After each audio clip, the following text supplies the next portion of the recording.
जय मसीह। आज 6 डिसेम्बर 2019 तदनुसार 20 मक्सी 2076 शुक्रबार। आज हामी माथिल्लो कथाबाट हेर्नेछौँ। आजको शीर्षक छ अलिकति समायोजन गर्नु। आज हामी परमेश्वरको वचन एफिसी 1 को 15देखि 23सम्म पाठ गर्नेछौँ। प्रभु येशूप्रति रहेको तिमीहरूको विश्वास र सबै सन्तहरूप्रति तिमीहरूका प्रेमको विषयमा मैले सुनेको कारणले नै मेरो प्रार्थनामा तिमीहरूलाई सम्झना गर्दै तिमीहरूका निम्ति धन्यवाद दिन म थामिन्न। म प्रार्थना गरिरहन्छु कि हाम्रा प्रभु येशू ख्रीष्टका परमेश्वर महिमाका पिताले तिमीहरूलाई उहाँको विषयको ज्ञानमा बुद्धि र प्रकाशको आत्मा दिउन्। म यो पनि प्रार्थना गर्दछु कि तिमीहरूको हृदयका आँखा उज्यालो होस् र कुन आशाको निम्ति उहाँले तिमीहरूलाई बोलाउनु भएको छ र सन्तहरूमा उहाँको महिमित उत्तराधिकारको सम्पत्ति के हो सो तिमीहरूले जान्न सक। अनि हामी विश्वास गर्नेहरूका निम्ति उहाँको शक्तिको असीम महानता के हो सो तिमीहरू जान्न सक।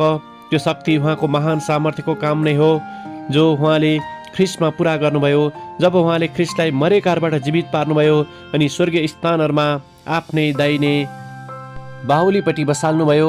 सबै शासन र अधिकार र शक्ति र राज्यमाथि र यस युगका मात्र होइन तर आउने युगका पनि जति नाउँ छन् ती सबैमाथि उहाँलाई राख्नुभयो र परमेश्वरले सबै कुरा उहाँका पाउमुनि राखिदिनुभयो र मण्डलीको निम्ति उहाँलाई नै सबै कुराको शिर बनाइदिनुभयो जुन मण्डली उहाँको शरीर उहाँको पूर्णता हो र उहाँले नै सबै थोक परिपूर्ण पार्नुहुन्छ।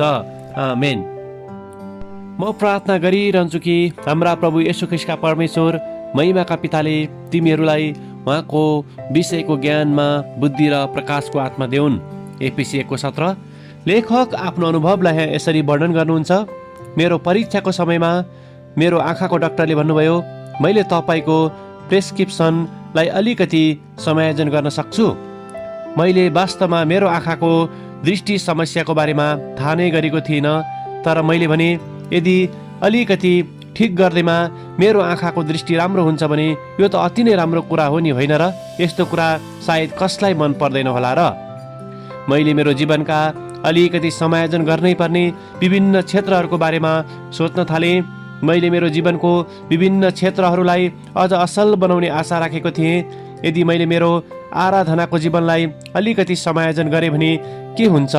म हरेक बिहान बाइबल पढ्ने र 2वटा भक्तिको डिभोसन पुस्तकहरू पाठ गर्ने र परमेश्वरसँग समय बिताउने गर्दछु र यसैमा मैले चित्त बुझाएर बसेको छु।